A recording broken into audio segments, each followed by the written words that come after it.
What's up, putos? Johnny TigerBomb MMA. Today I'm going to go over UFC Ribas versus Namajunas, giving you my thoughts and predictions on this Apex card. We're on the road to UFC 300, obviously, and we have to eat a lot of shit along the way. And unfortunately, this is our next round of shit. There are some good fighters on this card. Like, obviously, the main event, best fight on the card itself. It's a 5-round main event within, former title holder and Amanda Ribas. But there's a couple times doing tape on this card that I'm like, I ain't doing this shit. It ain't worth it.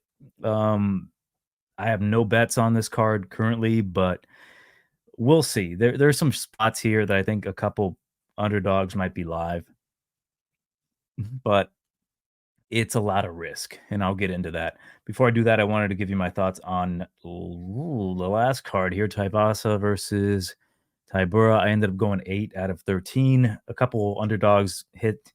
I didn't bet these specific underdogs. I only bet one in particular, which was very controversial.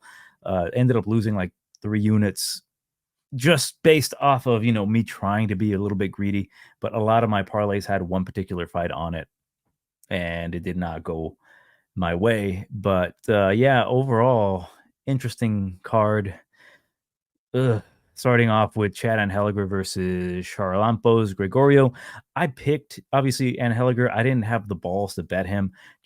I wanted to bet him live, but then he ended up beating his ass a little too early. So I was like, literally, he went from like a plus 145 to a minus 145 within like a few minutes. Then I was hoping, okay, round number 2 comes out, maybe he'll drop, which he did. Didn't jump the gun on him, but he really did kind of what I expected. Just did a very measured veteran performance against a guy who, as I mentioned, relies too heavily on the power. And I think what was funny, Dominic Cruz was like, oh, he trains with a really good camp. Obviously, over there with Sarah Longo, he shouldn't get tired. I don't know about Anheliger. I'm like, Anheliger has never really gotten tired. Like, I was like, what the fuck is wrong with you, Dominic Cruz? And then obviously Gregorio got exhausted because you train with a certain level of competition doesn't mean that you are that level of competition. Was what it was. Thiago Moises leg kicks the shit out of Mitch Ramirez. They didn't say his nickname on TV, which I thought was really funny.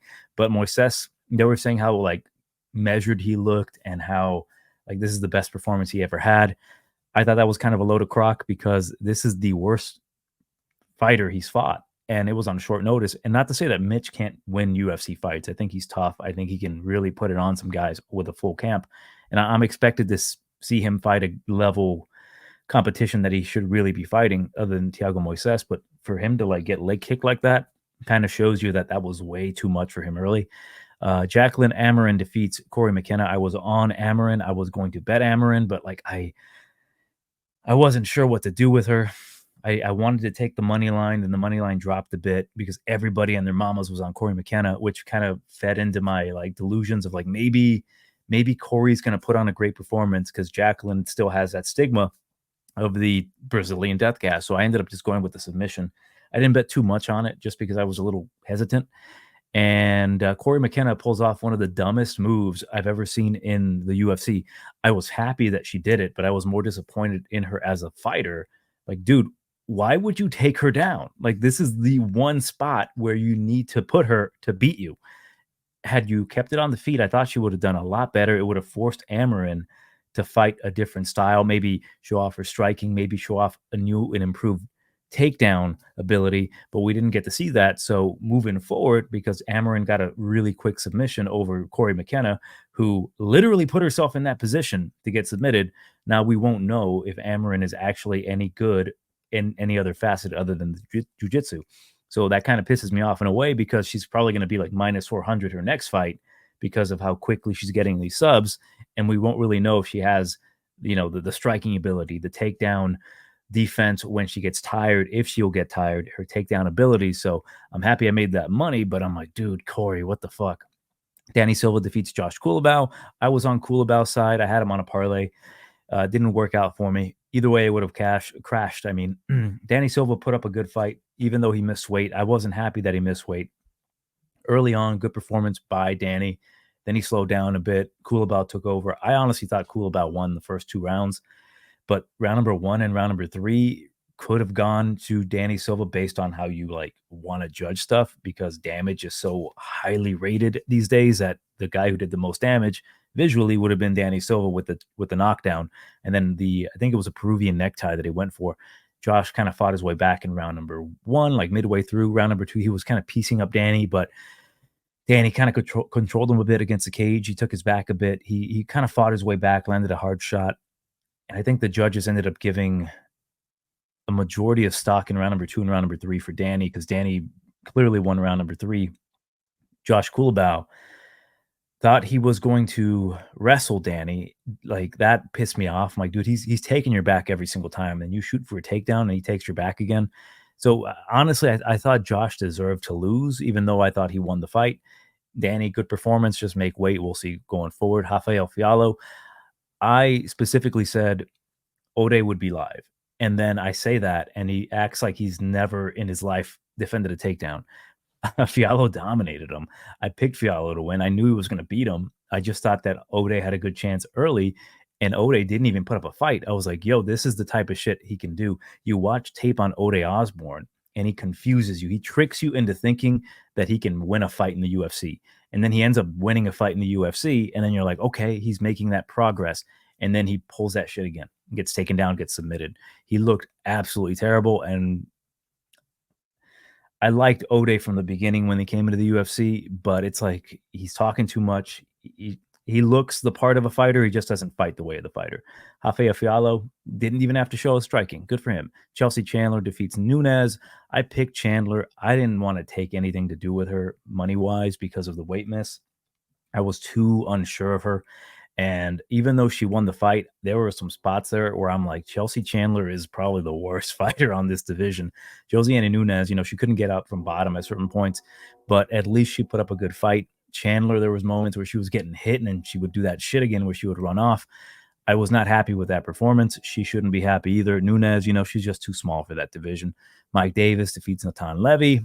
I had Levy. I'm sorry, not Levy. I had Natan. I had Mike Davis by knockout in a long parlay. Not much money on it, but it was a beautiful parlay that either way would have gotten crashed by a certain fighter. But other than that, like, everything hit other than this one fighter and Mike Davis going for the submission. Could have knocked him out whenever he wanted to. It's almost like he felt bad for Levy. Like the first exchange, I think Davis even said, like, he kicked me to the body. I didn't feel anything. It's like saying, like, a girl told you that she loves you and you just like said, whatever, thanks. That was harsh, because that's like Levy's best shot. And then maybe at that point, he's like, I don't want to hurt this kid. Let me just submit him, because he just went for that choke each and every time he went to grapple him. Davis is a great fighter. Did not belong to be in the cage with Levy in there, because Levy is not up to his level. It's just that, like, dude, knock him out for me. Next bout, Gerald Meerschaert defeats Brian Barberena. I thought that Meerschaert was going to left body kick him. Then I forgot that they were southpaws, so that left body kick isn't there. That's how little I gave a shit about this fight, because Meerschaert was going to win regardless. I ended up putting a little bit of money on Meerschaert by submission. Whatever. Next bout, Macy Chasson defeats Pani Kianzad. It kind of proved to me, even though Pani lost, I kind of felt like she was the better fighter. It's just that she got out-muscled by Macy. Macy, to me, did not look great. She was getting, in certain cases, reversed, but she's just a bigger girl, got the back, got the submission. It is what it is. Christian Rodriguez defeats Isaac Dogarian. Everyone and their mama had that same opinion. Isaac is strong early. Can he continue with the wrestling for the next 2 rounds? Yes and no. He could do it for the second round, and then that was it. The third round was rough. Christian Rodriguez, I knew he could survive the first round. I'm like, yo, this guy's crafty enough. He knows what he's doing. He's trained with Duke Rufus. He's got good wrestlers in his camp in Rafion Stotts to help him out. Like, the guy is solid. He can flow. He can go for submissions.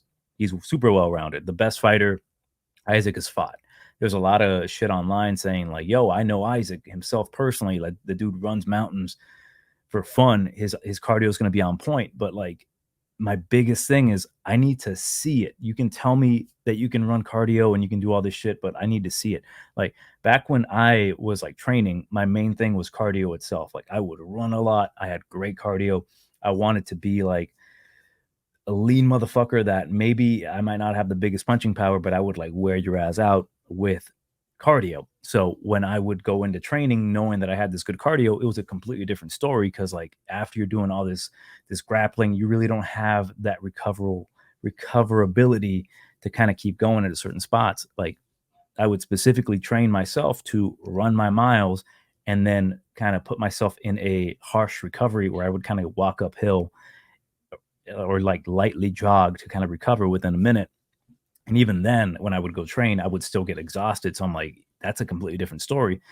With Christian, like he's not as heavily muscled, and I'm like, maybe he can pull this off. The only thing is that he's not as heavily muscled. Isaac might ragdoll him, which he did in the first basically 2 rounds. Obviously, 10-8, round number 1, Bulgarian. Some people would say, to me, if you're comparing round number 1, Bulgarian, and round number 3, Christian Rodriguez, round number 3, Christian Rodriguez is more clear of a 10-8 than round number 1 for Bulgarian.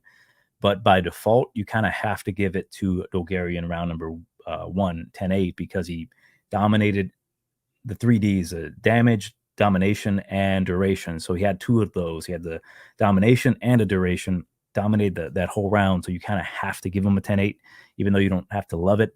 Round number 2, obviously, I was happy that they gave it to Christian, because personally, I would consider this to be a Bulgarian win.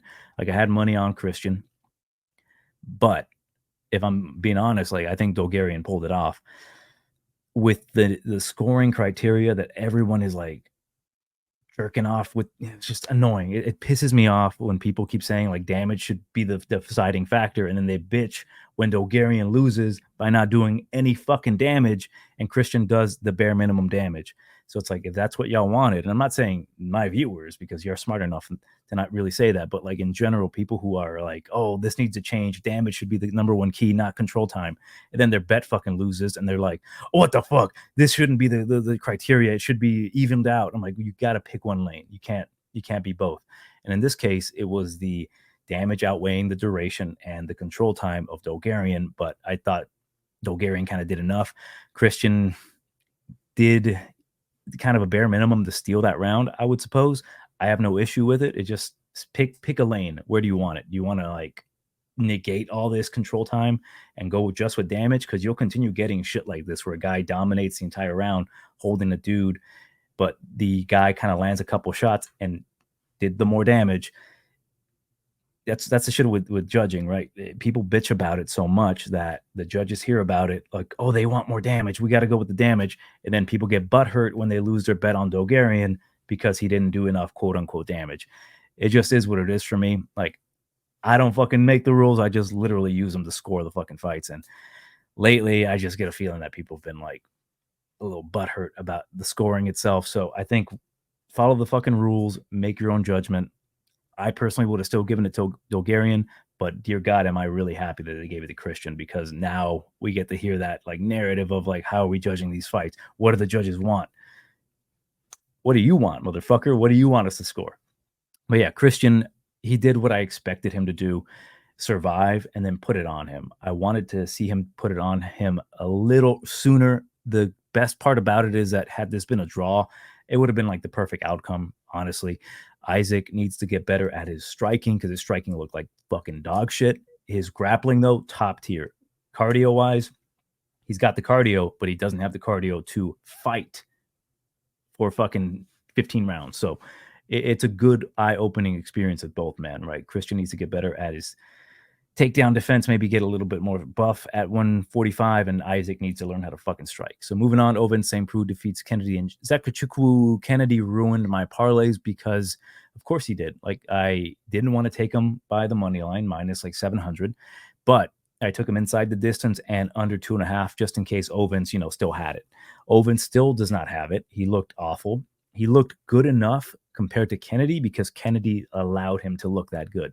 There were moments there where Ovince was dropping his head that any other fighter would have blasted his fucking head off with a kick. But Kennedy, as much as I like Kennedy as a person, as a fighter, he doesn't listen. He doesn't listen to Saif Saud. They're yelling at him. So I take ownership for betting Kennedy because I knew that was a big issue with him, that he doesn't listen to his corner. He is too nice sometimes. He doesn't let the African savage out. But I'm like, eventually he will. Give me up until like 3 minutes into the third round, he'll have him knocked out. It wasn't that at all. Like he just let Ovince St. Preux steal this fight from him. Kennedy should be embarrassed, and Ovince St. Preux, we will fade him later. Brian Battle absolutely decimates Angelosa, made him quit. I loved what Brian said afterwards. The best part about Brian Battle's promo on Angelosa, calling him a pussy and a quitter, he straight up walked up to him and he says, like, you're a fucking pussy, you quit. And then Angelosa with both eyes like pointed at him after the eye poke. Which what's interesting about that fight, right? There was an eye poke, but we don't talk about Angelusa headbutting Brian Battle at that point. He headbutts him. Brian kind of pushes him off of him, thumbs him a bit. Angelusa's like, I can't see. I'm like, Brian just got straight up top of the dome to the chin, and he's able to fight. You got poked in the eye, and you're like, I can't see. I'm like, get the fuck out of here. So yeah, Angelusa definitely quit, in my opinion. Brian Battle called him out, which was perfect, because had he just been like, oh, I'm sorry, like we wouldn't have seen the true reality of Angelosa being like, I kill you. I'm like, bro, you want to fight him now? Fuck you.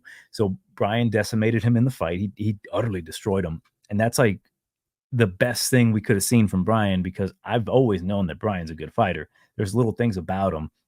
I would call him back at middleweight the mulatto Bisbing, because he may not have had a whole ton of power in his punches, but he had cardio and he had a way to outpoint his opponents. But at welterweight, the dude is strong. He kicks hard. His teeps to the body, they don't play. He doesn't throw them just to land. He throws them to hurt, like a jab, like they poke at your gut. And then when he lands punches and elbows, the dude is solid. And on top of that, his ground game, being as long as he is and as strong as he is, it was a matter of time before he would have finished Angelosa. So at this point, I'm considering this a win for Brian Battle. So I should be like 9 out of 13, but whatever. It is what it is. Moving on, we've got the main event here, Marcin Tybura. Oh, by the way, the Brian Battle thing, what I was most impressed by him is that when he was shitting on Angelosa, not a single know what I am saying was out of his mouth. He was like, fuck this pussy, he's a fucking coward, he's a fraud. Know what I'm saying? None of that shit. I was like, great, that's perfect. You're learning, Brian. Marcin defeats Tai Tuivasa. Tai Tuivasa, I had a bet on him, and I thought we had it in the bag when he was stuffing that initial takedown, because he had an underhook and his butt was not fully under the arms of Tybura. Like Tybura hadn't gotten the arms locked fully and was able to take him down. Then you know what Ty did after not only cutting up Marcin Tybura and getting caught in that clinch situation against a cage with one underhook, he doesn't shoot for the underhook to peel him up and get him off of him, which at that point I thought he would have been fine, disengage and continue striking. He decides to strike over Tybura's head. And I'm like, that's when I knew we're fucked. And at that point, like Tybura took over. I really thought that Ty had the ability to stuff the takedowns. It's just that he made that big mistake. And I really thought he had more left in him to be able to beat Tybura. Like he was looking really good early. Tybura does his thing. I think, honest to God, like Tybura has some great wins, and he can really beat a lot of hard-hitting heavyweights, but he is nowhere near any way, shape, or form the top of the division.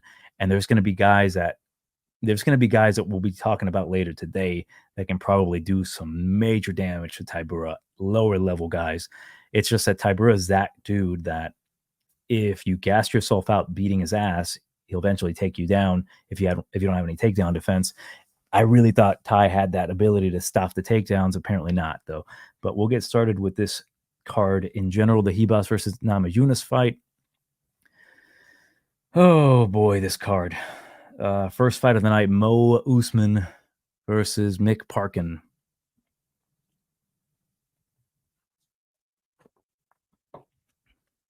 I would take Mick Parkin to beat Tybura. I'm also taking Mick Parkin to beat Usman by a decision. Usman, he really only has two facets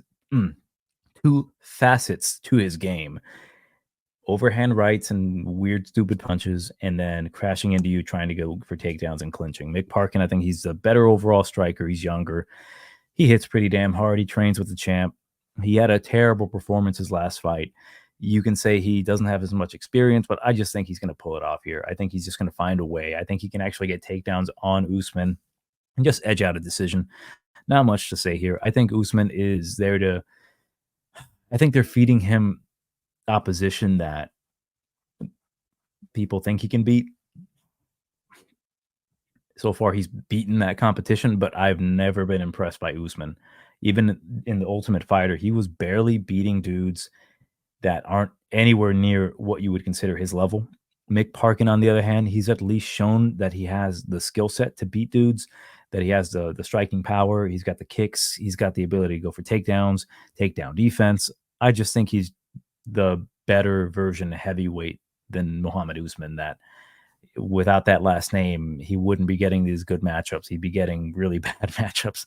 Moving on, we've got two young kids here. Igor Serevino, aka Igor Silva or Da Silva, versus Andre Lima.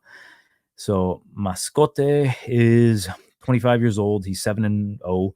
Very good fighter, black belt in jiu-jitsu. One second.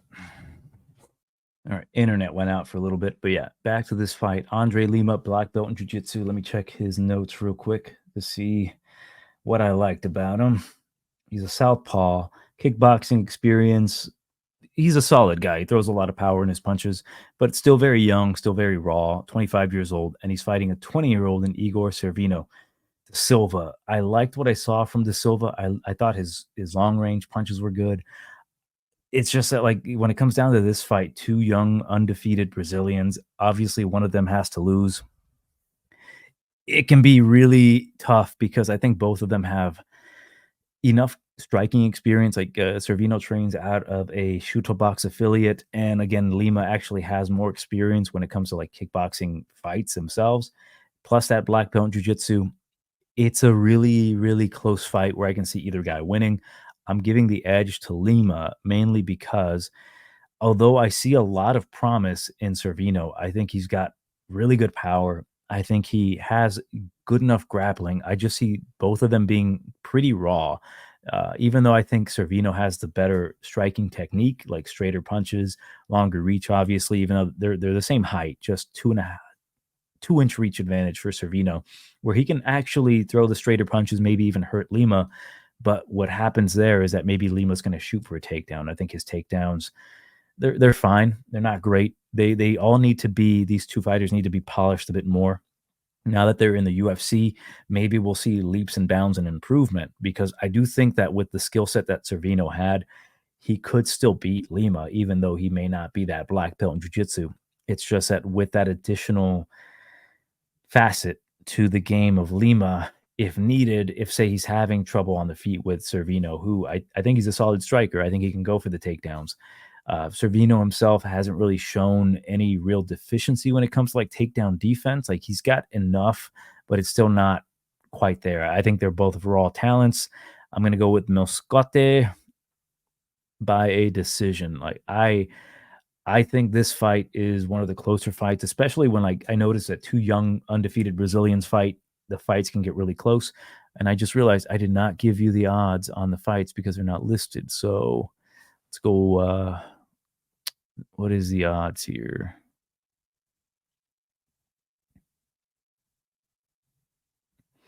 I guess no odds quite yet. Ain't that a bitch? One second. Let me see if I can find some odds. Okay, so Mick Parkin plus 140, Usman minus 180. So I'll probably take the. No, wait, that's not it. God damn it. Okay, so Usman plus 200, Parkin minus 140. So I'll take Parkin on that one. All right, Andre De Lima minus 175, Igor De Silva, Igor Servino plus 145. What I wanted to say is like with that being that we've got two young Brazilians here, plus money on Serevino might not be the worst thing. Maybe live betting. I think this card should be like live betting the movie, the TV show, basically, because I think Lima might have a good chance here early. Maybe he'll try to dominate the grappling. He might get tired. Serevino takes over. You got some good plus money there. Maybe the same thing with Usman and Parkin. Like Usman is looking pretty solid early because whatever, then Parkin takes over late. It's a tough fight between these two, but again, I'm going to go with Lima just based off of what I've seen. He's got just a little bit more experience, and obviously that black belt in jiu-jitsu as a background. Next bout, we've got holy shit. So we've got a terrible fight here. Absolutely fucking shit. This is the fight where I'm like, why are you doing this to me, God? What are the odds on these ladies? All right. So Daria Zelenyakova, minus 175. That's hilarious. Montserrat Rendon, plus 145. What is interesting about this fight is that they both suck. So when I'm taping fights, I like to see, okay, fighter A that I just finished taping sucks. Let's see if fighter B has the skill set or the skills or the athleticism or whatever it takes to exploit what fighter A is bad at. And then I realize that they both equally suck. But Darya, good boxing background, trains, she's Russian, kickboxing background, terrible, terrible, terrible takedown defense. She was piecing up Melissa Dixon, and then Melissa Dixon withstood the storm, got on top of her, pounded her out. I even go back as far as like some earlier fights for her where I'm like, let's see how good her takedown defense is. Maybe she gassed herself out. Still shit. She got taken down. I don't know the lady's name. I don't fucking care. She's this fat, short woman that may or may not have any background in judo, but she literally arm dragged her to the ground with her having like maybe a 6-inch height disadvantage, being a wide old, maybe babushka. It was the most embarrassing shit for Darya. And I'm thinking to myself, like, Rendon, just take her down. Maybe we can get some plus money on her. But she's an older woman. She's super fucking slow. She can get takedowns, but she's not uber athletic. Her last fight, I thought it was horrible. Like taping her, she's literally going to decisions and beating like Brittany Cloudy. I didn't even go back and rewatch it. I just remember thinking Cloudy beat her and she still somehow won. She's not good. Neither girl really deserves to be in the UFC, but at least Darya is maybe more attractive and she's younger. Dear God, this is an awful fight, but yeah, whatever. We've got next bout Stephen Nguyen versus Jarno Errens. And what are the odds on these fellows? We've got, let's see. Sucks that they don't just give them to me. All right, Stephen Nguyen, roughly about 2-1 favorite, minus 200. Errens is like plus 160, plus 165.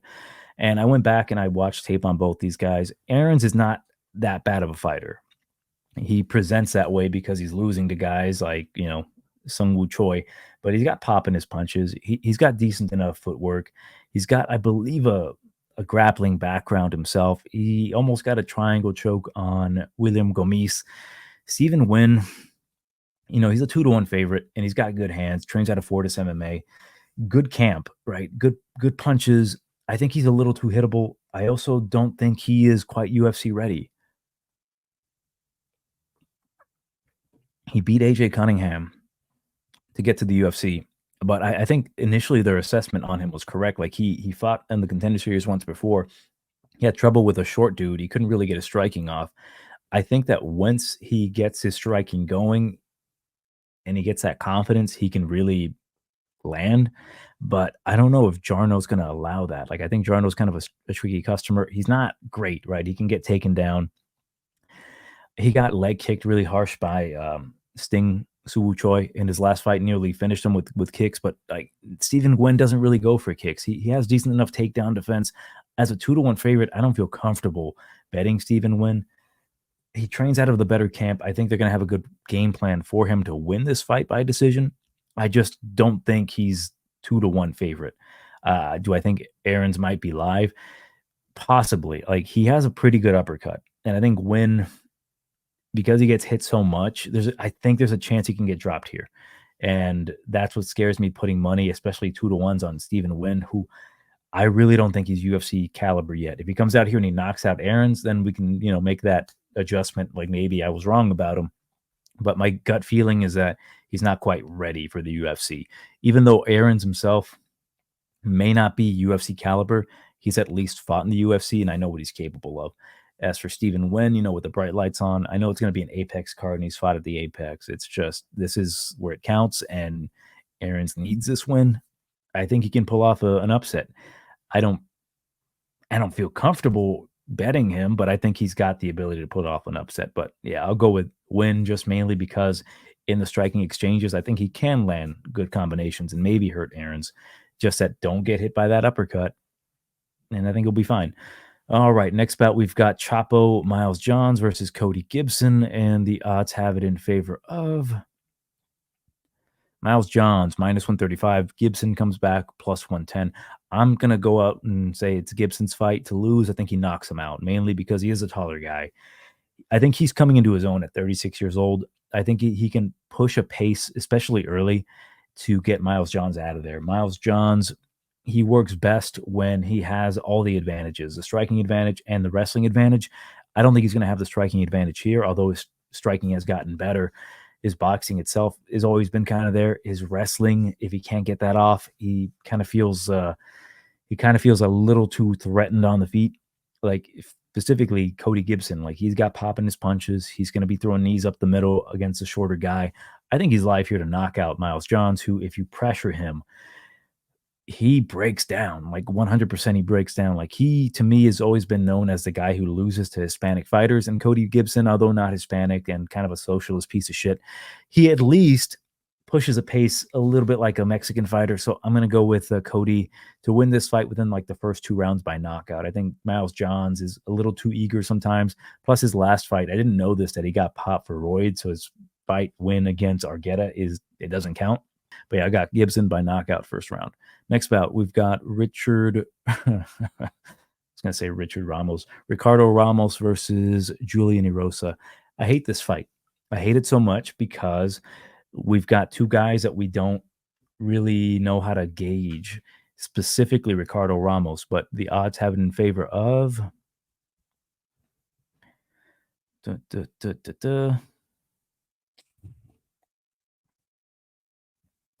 Ramos minus 175. Come back on Erosa plus 145. Rosa's always a live dog. Can his chin take it? We know with Julian Erosa, Juicy J, if you crack him and you don't finish him, he comes back with a vengeance, right? But like he is getting older, and as of late, he's been getting cracked with like nearly everything. Padilla kind of sucks, and Padilla knocked him out.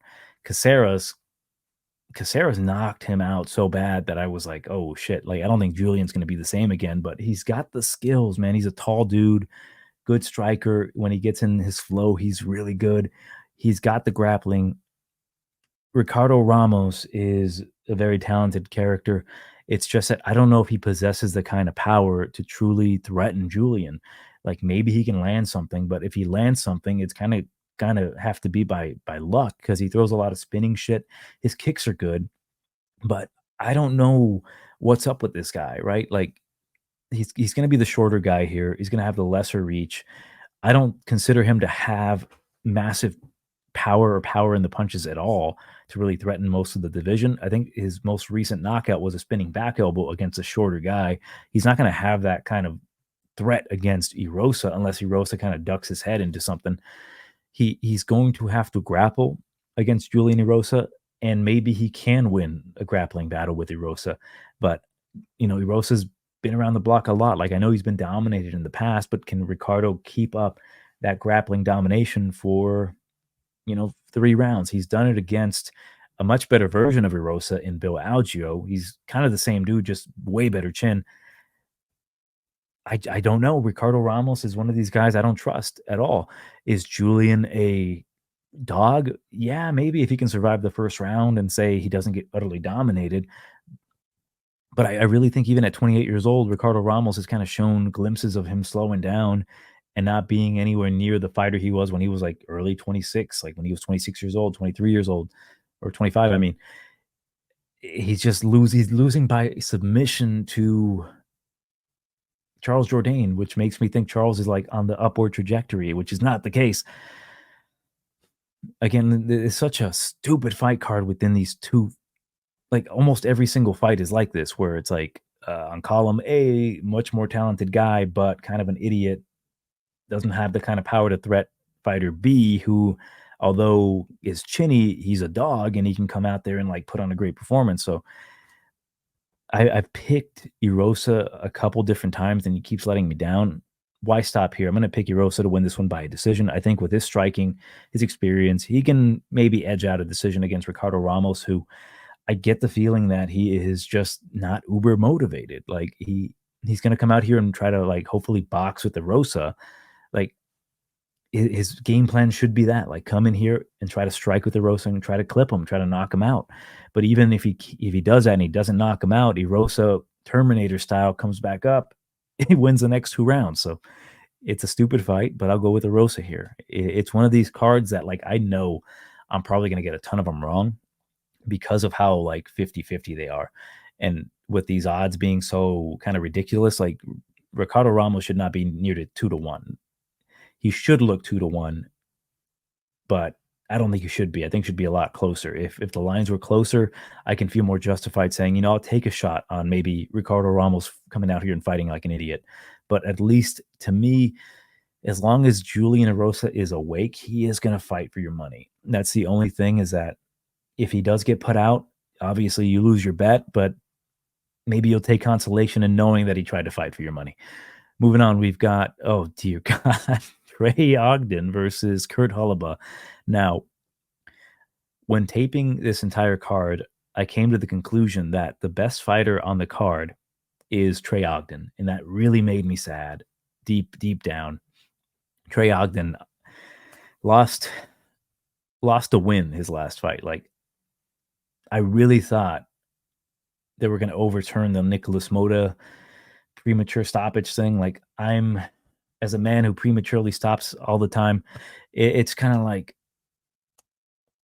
you got to give him some cut him some slack here. And they kind of fucked him on that one. Even though I had Mota on a couple parlays and it saved my night, it really sucked that they fucked over Trey Ogden. It really did. Like, he had that fight won in the bag.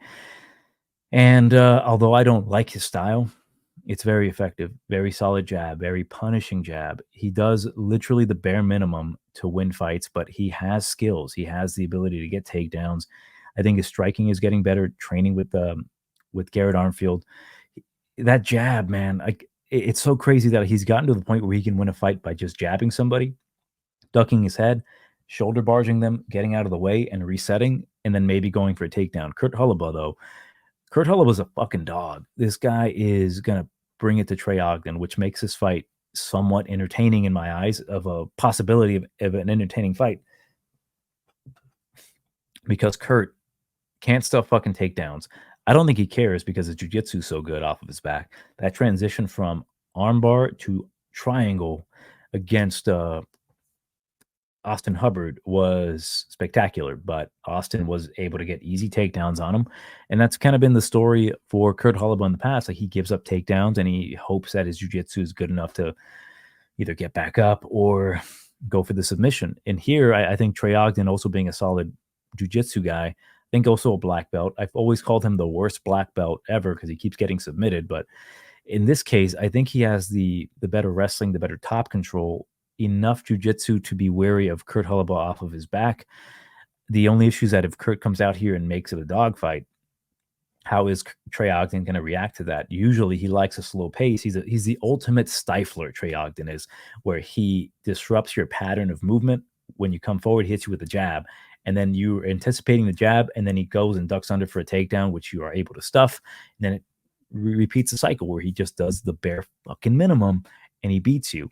And in this case, I don't think it's going to be any different. I do think that Trey is the better, cleaner, technical striker, mainly because he has that beautiful jab that, like, if he didn't have that jab, I think he is in a shit ton of trouble.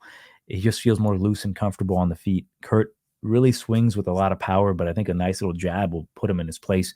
Kurt's chin hasn't always been the best, so I do think maybe a stiff jab can put him on his ass. On top of that, Trey is going to be able to take him down. This is not going to be an easy fight for Trey, but I think if he shells out and he comes out really, really wanting to fight, he can make it an easy fight for himself. But the thing is, Kurt's not going to allow that. So guaranteed, I do think Kurt Holobaugh is going to come out here swanging, going for submission attempts. It's just that I think eventually Trey is going to chip away at him enough where he might tire himself out a little bit, and Trey just gets accumulative damage via the jab and also with top control, and he ends up winning this decision here. There is a good chance here that Kurt can submit Trey. Again, Trey has been submitted before as a black belt, and it was by a guy that Mike Davis 10-7 in the UFC. I forget his name, but I do think that Kurt is live here for a possible submission. But if things go according to plan, Trey Ogden is going to slow down the pace of the fight after Kurt kind of goes a little wild in the first, and then chip away at him, get some top control, and win this fight by decision. Next bout, we've got Luis Pajuelo versus Fernando Padilla. This fight angers the hell out of me because I do think it's a very easy fight for Padilla to win, but I don't think he... Let me take a swig real quick. Give me a second.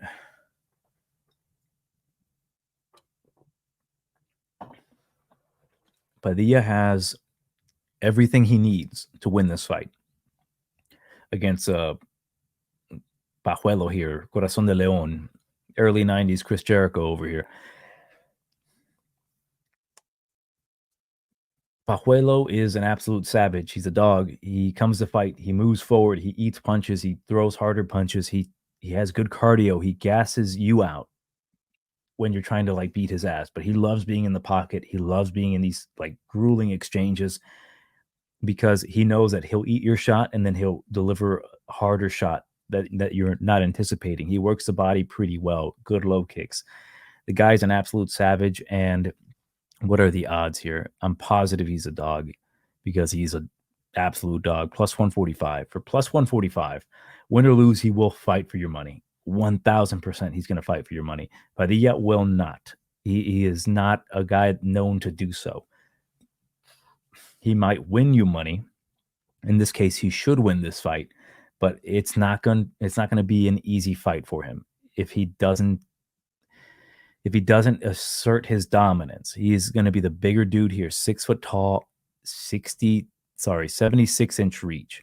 That's a 5.5-inch reach advantage.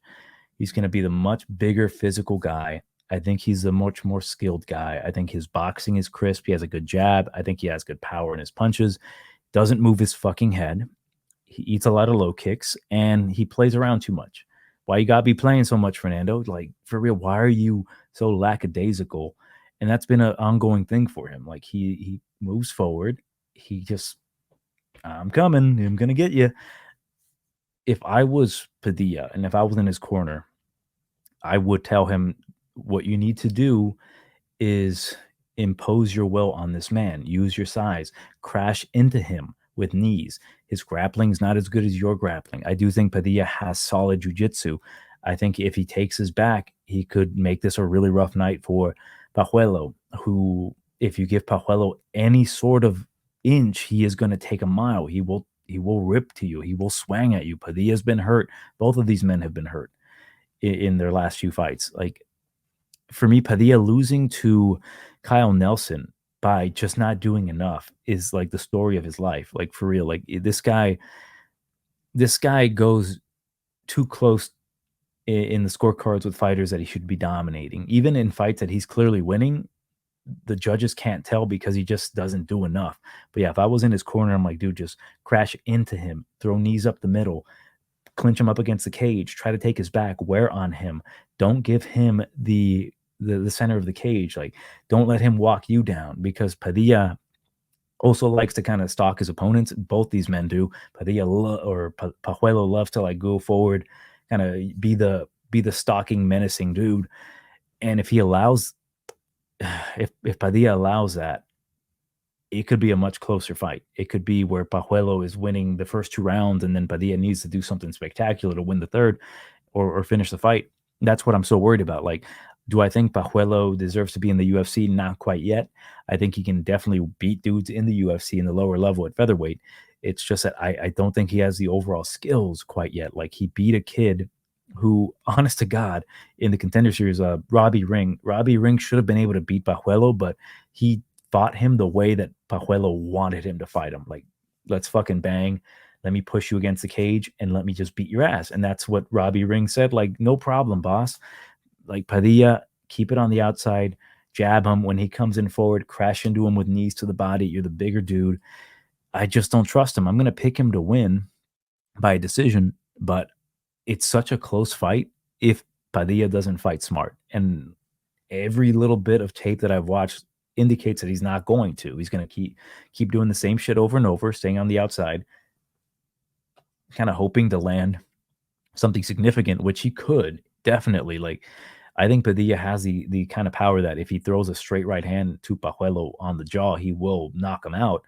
But he has to kind of hope for that. Like, he's not fighting Julian Erosa anymore, who honestly, I do think that if Erosa would have survived that initial barrage, had they not stopped the fight, he would have beat Padilla.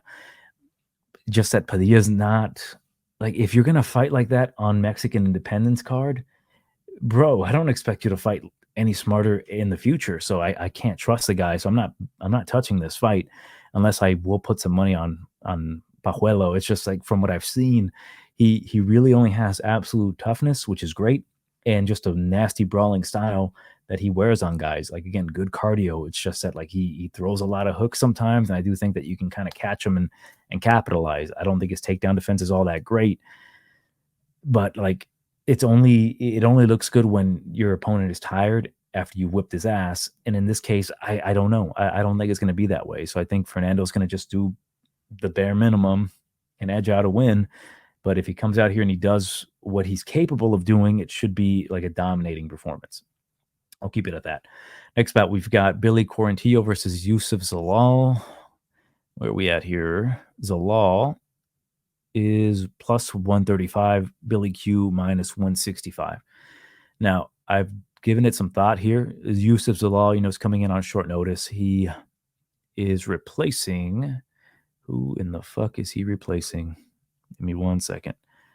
He is replacing, is it Miranda? Gabriel Miranda. Now, I do think that Billy Q would have ran through Gabriel Miranda pretty easily, but this ain't no Gabriel Miranda. Gabriel did obviously get a finish his last fight, made it look really easy against Shane Young. But now Yusuf Zalal is coming back to the UFC, where I don't think he should have been cut in the first place. He went to a draw with Damon Blackshear, but now he's back. And I'm like, yo, let's check out what Yusuf Zalal's been up to. And he has been beating dudes outside of the UFC that, if let's just say I'm Dana White, I wouldn't even let these guys in to wash my underwear. That's how much, like, these guys suck. They shouldn't. They should. It's just kind of embarrassing to the point. I'm like, dude, you're just beating up guys with 0-0 records and guys with like 9-4 records that, like, they accumulated that that record in like the super duper underground regional scene. Yeah, it just is what it is. Like, I'm glad he's back because I do think he's really skilled, and he trains at a Factory X, trains with really good wrestlers, good cardio, good footwork. And Billy Q, he's 35 years old now, and we know what Billy Q's style is. He pushes forward, exhausts you, and then beats your ass rounds number 2 and rounds number 3, probably gets a finish. But at 35 years old, and after his last fight, that's when I kind of noticed. I'm like, I think Billy Q is slowing down a bit. I think that Billy Q is definitely demonstrating not quite that he's washed, because I don't want to say that, because I love Billy Q. He's made me a lot of money in the past.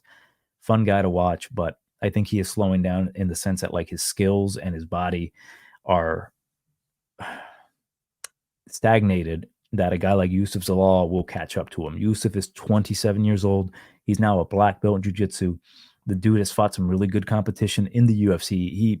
He introduced the world to the featherweight champion of Ilia Topuria. It was Ilia's first fight was Yusuf Zalal, and Yusuf survived all the submission attempts. The thing about Yusuf is that I think he's grown, even though he's been beating these bums outside the UFC. Like, literally, go look at these guys. He made it look really easy, but he's got a good skill set where he can attack the body. And I've always thought, like, Billy Q's got great cardio, but great cardio can only take so much body shots. I think Zalal is the better striker. I think he can match the cardio. I think he can match the jiu-jitsu, maybe not the takedowns. But then I realized, like, Billy Q isn't really known to have great takedowns. The last time he actually tried to go for takedowns, he got blasted in the face with a knee, and he woke up saying, "What happened?" That was against Edson Barbosa. So I think Yusuf Zalal can kind of use a similar tactic here. Like when in close and Billy Q maybe tries to shoot for a takedown, not only do I think he's got the takedown defense to stuff the takedowns, I think he can actually implement some good knees. I just think that Yusuf Zalal, even on short notice, I know he's training, I know he's in shape, and I know he has a chance here to beat Billy Q. So I'm going to pick Yusuf to win this one by a decision. Again, I don't think Zalal should have left the UFC. I think they should have kept him. Like even in that fight against Blackshear, where he was kind of getting dominated, I thought he did enough to not only win the fight, but they could even stopped it. Like he hurt Damon to the body, and I think if you hurt Billy Q to the body, he might not even show it, but it will definitely slow him down, where he becomes less and less effective. So I think Zalal invests in the body early.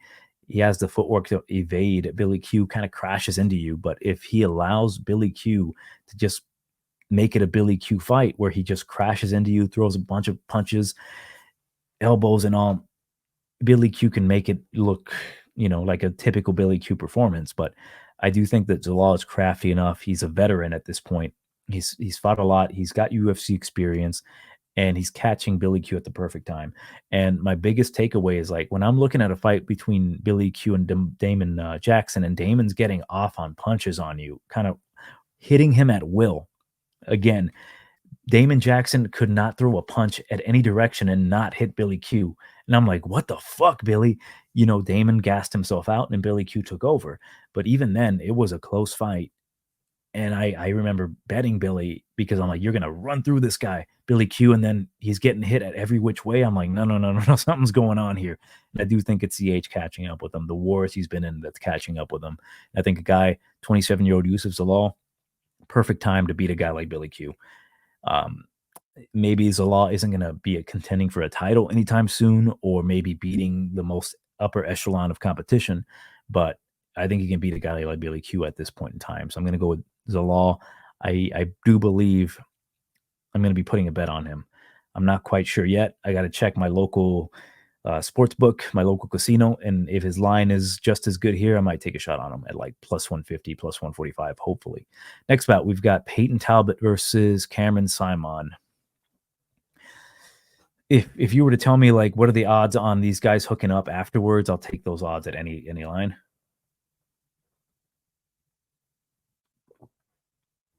I have to admit, I'm not a fan of Talbot. I think that he gives me the impression that he is how do I explain? He's better than what he's not as good as what he perceives to be. Like he's 7-0. He's had some good performances in the Contender Series and against that bum Nick Aguirre, who gassed himself out doing what he does all the time, and that is grappling. But Talbot, I think that he's been fighting the appropriate competition for him to look this good. The positives about him, obviously, he's a good striker. I know he has a wrestling background. To some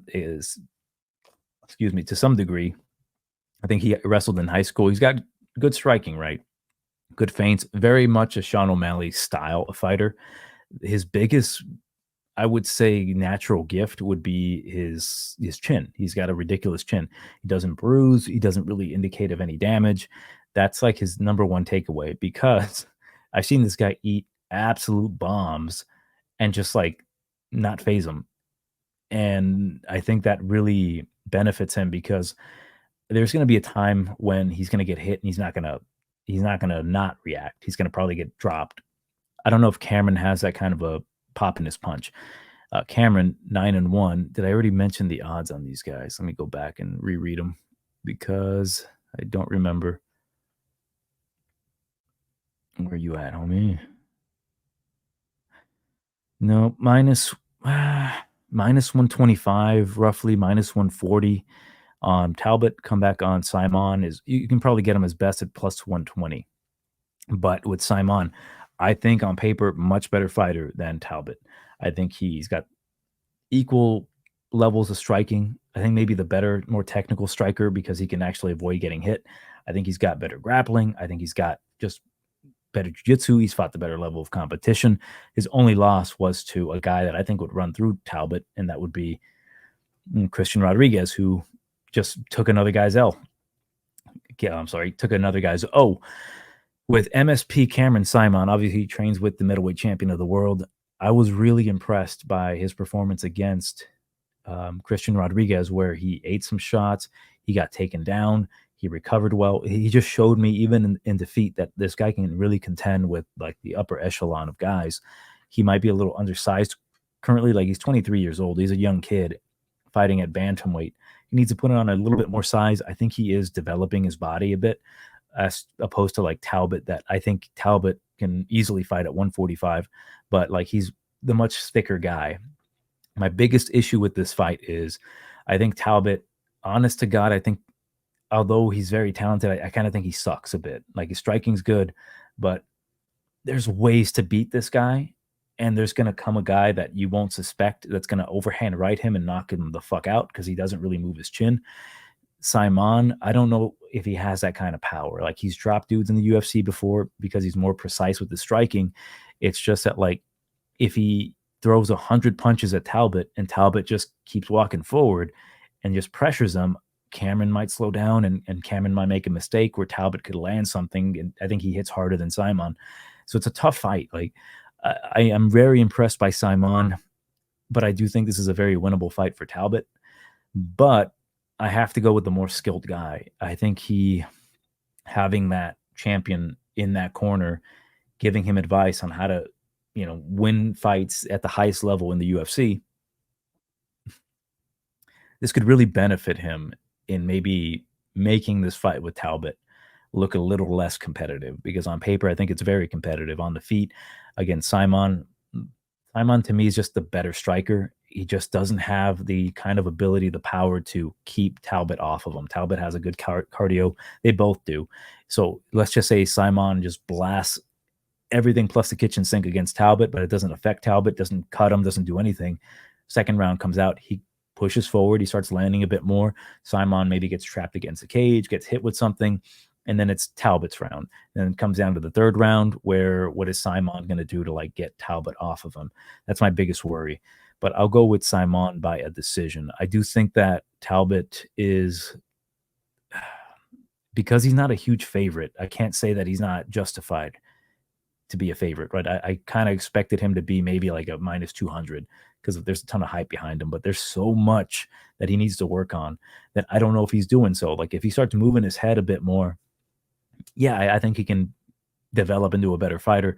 But currently, I do think that MSP is just the more complete fighter. I think he can definitely get some takedowns on him just because you don't expect him. I think Cameron is better at mixing in his strikes with his takedowns, possibly taking the back and not exhausting himself beating up Talbot. It's just that is Talbot going to weather all that from Saaimon and then come back and just walk him down and start throwing some good punches at him?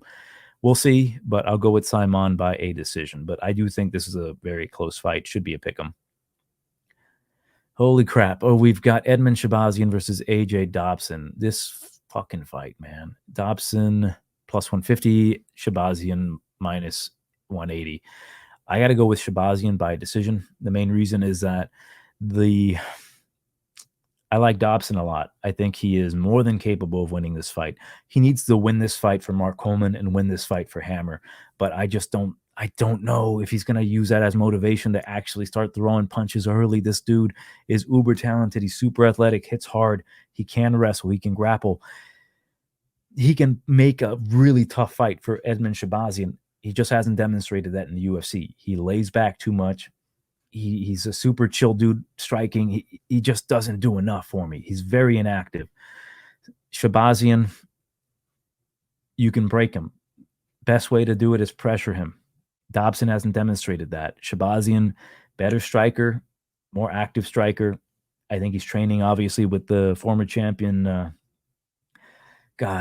Sean Strickland, training at Extreme Couture. I think this is a really good opponent for him, a guy who's not known to pressure dudes. and break them. Like AJ Dobson gives you all the space you need, and he edges out decisions. His fight with Nchukwi, they were reading out the scorecards after 3 rounds of a super fucking close fight, where the only fight round that I thought he won was the third, and AJ is like kind of shaking his head like, I got this, like 29-28 on all 3 judges' scorecards, and he's already clapping and giving kisses to the fucking crowd. I'm like, dude, you don't know if you won. And then they announce him the winner. I'm like, God, if that would have gone to Nchukwu, that would have been fucking funny. But yeah, Dobson is uber talented. He just doesn't demonstrate that. He doesn't do enough for me. So to me, Shahbazyan, I think this fight goes over. I think that Shahbazyan won't finish Dobson. I don't think Dobson has any interest in actually finishing Shahbazyan. So it'll go like over 1.5. And Shahbazyan edges this one by a decision. Next bout, Carl Williams versus Justin Tafa. Did you know that Justin Tafa has 100% takedown defense? I'm going with Tafa round number 1. Knockout. Carl Williams, he's beaten like same level of competition that Justin Tafa is beaten. He's a good wrestler. He's a heavy dude. He's going to be the bigger guy here. Overall, he's 6'3". Tafa, for all of his faults, I kind of think Tafa is like not all that great, but I do think that if he can keep it on the feet long enough, he can knock out Carl Williams. But to me, it's like Carl Williams rounds number 2 or 3 by finish, or Justin Tafa round number 1. I'm just picking Tafa because I have to pick somebody. I would prefer to watch Tafa fight over Carl Williams because like Tafa will either knock a dude the fuck out or make it into an exciting brawl. Williams is just going to repeat takedown dude. So I'm going to go with Justin Tafa. What are the odds actually? Ooh, Tafa's plus 180. So I'll take a shot on that. Fuck it. Carl Williams is like minus 225. The thing about Williams is that he's more than capable of pulling off a Tybura type of performance here, where he weathers any certain early storm, takes a dude down, dominates him. But that's not fun. So I'm going to go with Justin Tafa. Main event of the evening. The odds have it in favor of Rose Namajunas minus 180. Come back on Amanda Ribas plus 150. Great fight between, former champion at 115, and you can still call her a prospect. She's still young, and Amanda Ribas, who is 30 years old.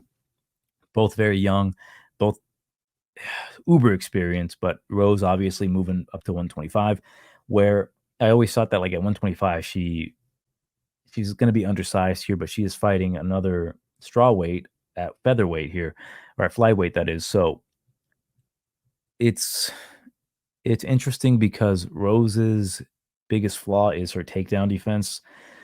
Like, she was so petrified of getting taken down by Carla Esparza that she lost her championship by not doing anything. Amanda Ribas has the OP head and arm takedown, head and arm throw.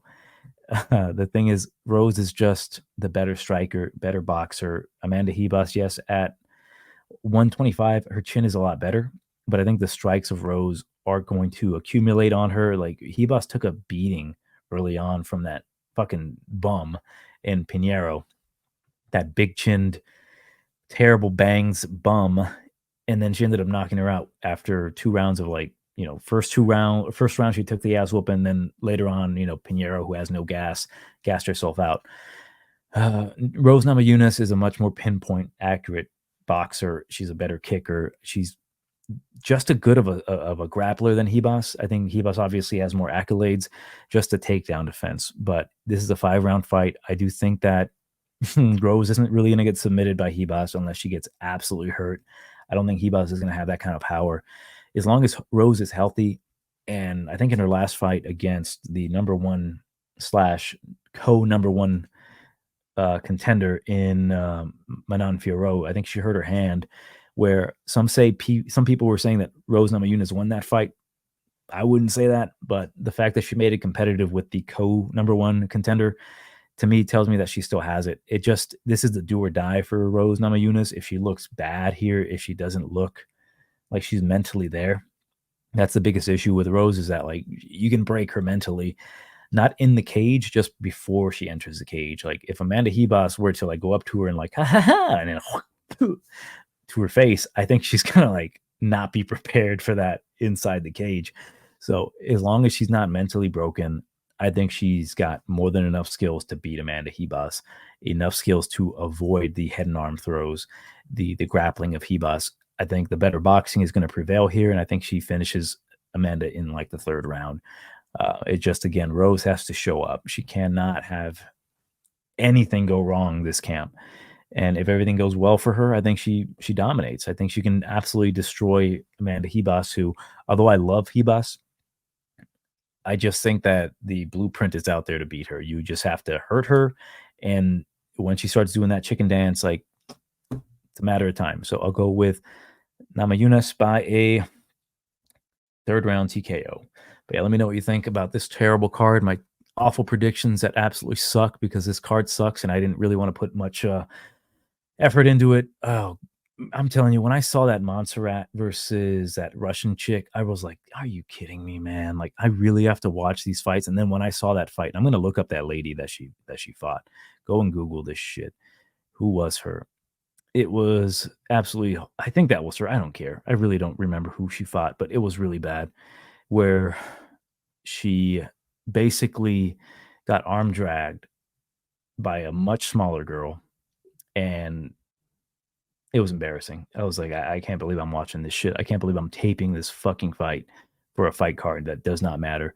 But yeah, let me know what you think in comments, what your best bet is, because again, I think all of these fights are pretty 50-50 depending on what these fighters do. Like even the Rose Namajunas fight, if Rose is just getting arm dragged and head and arm throwed by Amanda Ribas for 4 rounds and shit, and then she gives up, like you can't anticipate that kind of shit. If Carl Williams decides that he wants to be a striker, Justin Tafa knocks him out. If AJ Dobson decides today's the day I'm doing it for Hammer and for Mark Coleman, because if you didn't know, like Coleman used to be his main coach, he comes out here and he fucks up Shahbazyan. And then AJ Dobson shows to be like, oh, he's going to be the future champ. And then, he goes back to doing his old shit the next fight. We just don't know. The only one I'm feeling kind of good about is Yusuf Zalal, because I do think he has the kind of ability here. But overall, all this card is like 50-50. Everything's fucking up in the air. So yeah, I'd like to know what you think. Leave me a comment below. I like to fight with people. So if you leave me a comment, I will argue with you, even if it's something I agree with. Like, oh no, shit, Edmund Shahbazyan has terrible gas tank. Like, no, the fuck he doesn't. So yeah, leave me a comment below. Johnny TigerBomb. I will catch you next week.